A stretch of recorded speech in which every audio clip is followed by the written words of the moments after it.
It's our big story at 10. Green Bay city leaders are moving forward with two major developments in the downtown area. Tonight, City Council approved a new brewery operation and a 5-story apartment complex. Construction is set to begin on both of those projects this fall. NBC26's Alex Hagan joins us live from downtown Green Bay with the very latest. Alex? Casey, both projects combined could cost about $31 million, but city leaders see them both as keys to downtown development as they provide business opportunities and, of course, more housing.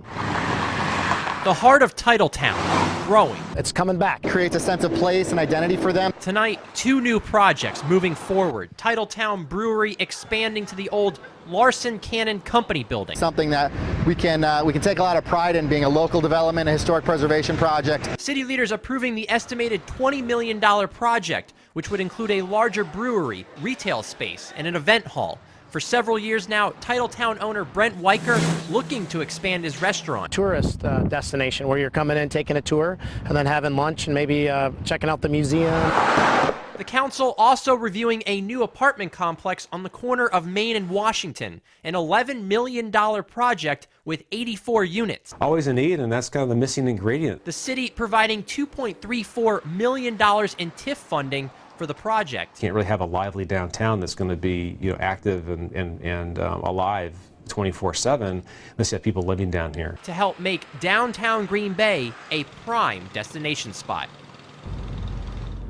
Now, Titletown hopes to begin construction in mid-October. As for the apartment complex, city leaders hope to begin construction in December. Reporting live in Green Bay, Alex Hagan, NBC26. 5 people are behind bars tonight after 3 search warrants are served on the city's west side. An 18-year-old woman was taken into custody on South Chestnut Street for an outstanding warrant.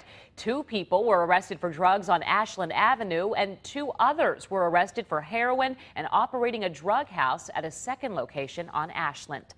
A major increase in car break-ins throughout the city of Appleton has police on high alert. Officers say the hardest hit areas for the break-ins include West Pershing Street on the north side of Appleton and Kernan Avenue on the south side. So far, more than a dozen vehicles have been broken into, with suspects stealing things like GPS devices, purses, and laptops. When you have an item that's sitting in your vehicle, don't keep it in plain view. Put it in your trunk, lock the doors. Now, if you see something suspicious happening in your neighborhood, police are asking you to report it immediately. Helping the homeless in De Pere. Tonight, the city is discussing a proposed amendment on where to send people when St. John's homeless shelter in Green Bay is at capacity. Last winter, St. Norbert College opened its doors to the homeless, but it did so without a permit. Homeless are part of life, and whatever the reason is, it doesn't stop the fact that these people need help somehow, and if you're able to do that and still have the harmony and De Pere that we've had before, there's no reason not to. The amendment being discussed allows anyone in the city to apply for a permit to provide the homeless with a place to stay for the night. Turning to weather now, summer-like temperatures making a comeback early this week. Chief Meteorologist Cameron Moreland's here now with your first forecast. Casey, if you step outside tonight, you can hear air conditioner units running and the crickets chirping. It sounds like summer is revving up, not winding down. Take a look at these temperatures. Mainly in the 70s across Wisconsin tonight. However, it's still 81 degrees in La Crosse.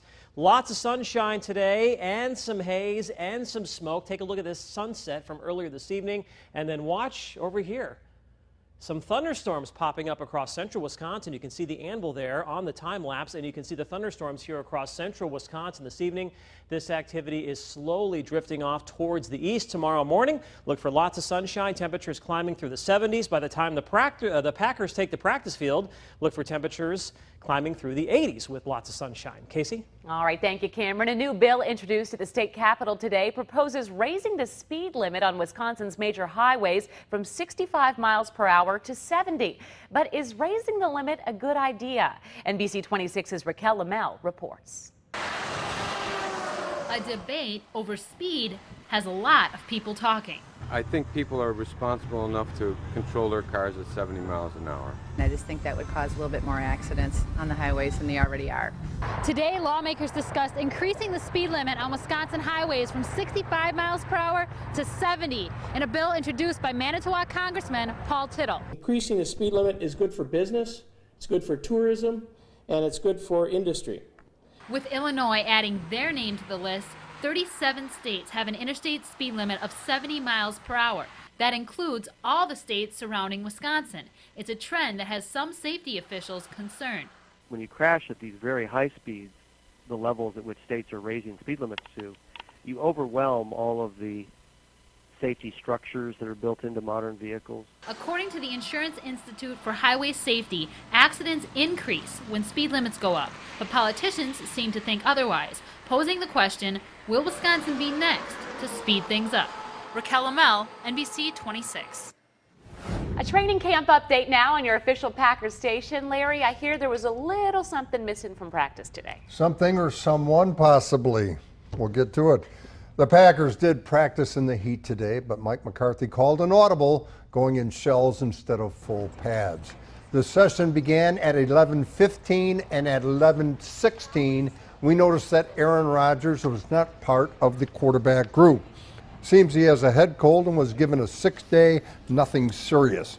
Also of note, lots of work, i.e. carries, for DeJuan Harris, and that means he will likely make his preseason debut against the Seahawks on Friday.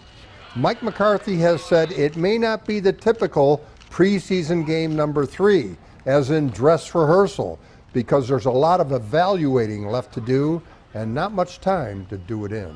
We need more information about the players on our roster. So the fact that this will be a dress rehearsal, play this game like a real game, that's not as true as it was probably 3 or 4 years ago. So Friday night it'll be kind of interesting to see how long he plays the starting guys. We'll have to keep an eye on that, huh? Thank you so much, Larry. Coming up next on NBC26, a local organization is making sure that young football players are kicking off the season with the right kind of gear. Plus, the debate over the best fan base in the NFL is getting heated tonight. Hear what a new study has to say about the green and gold.